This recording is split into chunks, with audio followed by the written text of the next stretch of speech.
Bharat space industry में आत्मनिर्भर बनने और उसे आगे बढ़ाने के लिए अलग अलग उपाय कर रहा। अब इसी कड़ी में स्पेस इंडस्ट्री में विदेशी निवेश को मंजूरी दे दी गई है। भारतीय स्पेस इंडस्ट्री को बढ़ावा देने के लिए केंद्रीय कैबिनेट ने ये निर्णय लिया है। स्पेस इंडस्ट्री में फॉरेन डायरेक्ट इन्वेस्टमेंट यानी FDI पॉलिसी में संशोधन को मंजूरी दे दी गई है। इसके साथ ही अब सैटेलाइट के अलग अलग पुर्जों को बनाने के लिए 100% विदेशी निवेश की अनुमति मिल गई है। दरअसल FDI के मामले में पहले स्पेस सेक्टर प्रतिबंधित था, यानी पहले स्पेस सेक्टर के लिए फॉरेन इन्वेस्टमेंट नहीं लिया जाता था, लेकिन अब ये मुमकिन हो गया है। इस नए नीति सुधार का उद्देश्य देश में व्यापार करने में आसानी बढ़ाना और ज्यादा फॉरेन इन्वेस्टमेंट को बढ़ावा देना है, जिससे निवेश, आय और रोजगार को भी बढ़ावा मिलेगा। बता दें कि सैटेलाइट सब सेक्टर को अलग अलग हिस्सों में बांटकर और उनके लिए विदेशी निवेश लाकर सरकार इस इंडस्ट्री को आगे बढ़ाना चाहती है। संशोधित FDI नीति के अंतर्गत अंतरिक्ष क्षेत्र में 100% FDI की अनुमति है। संशोधित नीति के अंतर्गत उदारीकृत प्रवेश मार्गों का उद्देश्य संभावित निवेशकों को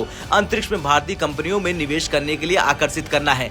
पॉलिसी में हुए बदलाव की बात करें तो इसके तहत स्पेस सेक्टर के भीतर अलग अलग गतिविधियों के लिए FDI सीमाएं निर्धारित कर दी गई हैं, जैसे सैटेलाइट मैन्युफैक्चरिंग और ऑपरेशन, सैटेलाइट डेटा प्रोडक्ट और ग्राउंड और यूजर सेगमेंट में 74% तक FDI की अनुमति है।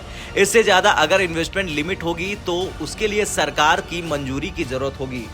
इसी तरह लॉन्च व्हीकल और एसोसिएटेड सिस्टम या सब सिस्टम के साथ स्पेस पोर्ट निर्माण के लिए ऑटोमेटिक रूट से 49% तक FDI की अनुमति है। इससे ज्यादा के इन्वेस्टमेंट के लिए सरकार की मंजूरी लेनी होगी, जबकि सैटेलाइट के सिस्टम और सब सिस्टम के लिए ग्राउंड और यूजर सेगमेंट के लिए 100% निवेश लिया जा सकेगा। प्राइवेट सेक्टर की बढ़ती भागीदारी से इस क्षेत्र में रोजगार के अवसर पैदा होंगे। साथ ही स्पेस सेक्टर में भारत और भी ज्यादा आत्मनिर्भर हो सकेगा। भारत की मेक इन इंडिया और आत्मनिर्भर भारत पहल को बढ़ावा मिलेगा। यानी मतलब साफ है कि निजी क्षेत्र की इस बढ़ती हुई सहभागिता से रोजगार सृजन, आधुनिक प्रौद्योगिकी को आत्मसात करने और क्षेत्र को आत्मनिर्भर बनाने में मदद मिलेगी। इससे भारतीय कंपनियों को वैश्विक मूल्य श्रृंखलाओं में एकीकृत किए जाने की संभावना है।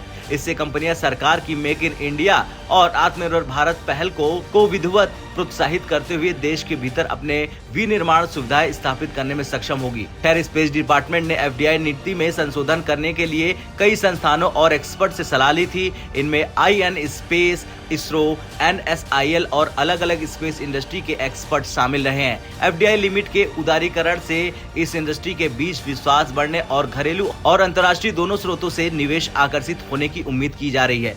अब आपका क्या कुछ कहना है जिस तरह से स्पेस सेक्टर में अब FDI को अनुमति मिल गई है उसे लेकर, और क्या अब चीन को ये बड़ा झटका लगा है? आपका क्या कुछ कहना है कमेंट कर जरूर बताएं। ब्यूरो रिपोर्ट, भारत तक।